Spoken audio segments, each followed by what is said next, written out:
thank you so much Inyong lugar. Thank you for welcoming us in your barangay. This is my first time to be here. By the way, kami ang church partner ng FH no, sa Values Formation. So, Values Formation, pinaka-partner nila is a church. So, I am Mrs. Mudina Natividad. Teacher and professional po ada ko Arams, and then volunteer gihapon ako at the same time sa FH, no, sa Values Formation. Okay, so sige, sa atong mga nanay, yan na mga kabataan, konsihal, salamat, no? So, we will begin this activity. Sige, tayo po'y tumayo.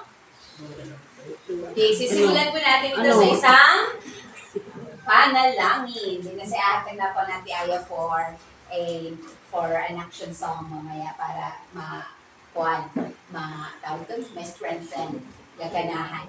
Okay, let us pray. Our Heavenly Father, thank you so much, Lord, for this wonderful day na ipinagkaloob mo sa bawat isa sa amin. Salamat sa panamuhi, salamat sa kusog, salamat, Lord, that we have this opportunity.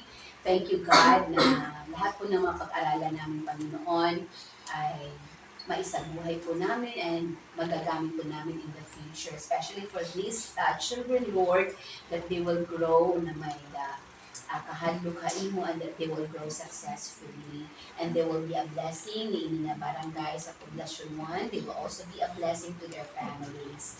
We thank you so much, God, for this day. Lead us and guide us. In Jesus' name, amen. Praise God. Sige yan. Atin na ako pang ati Aya for an action. So, pwede hapon kita nanay para balhason. May banan lang, bisan man la 1%. Mga stored fast. Sige. Sige, alam na, i-shake ka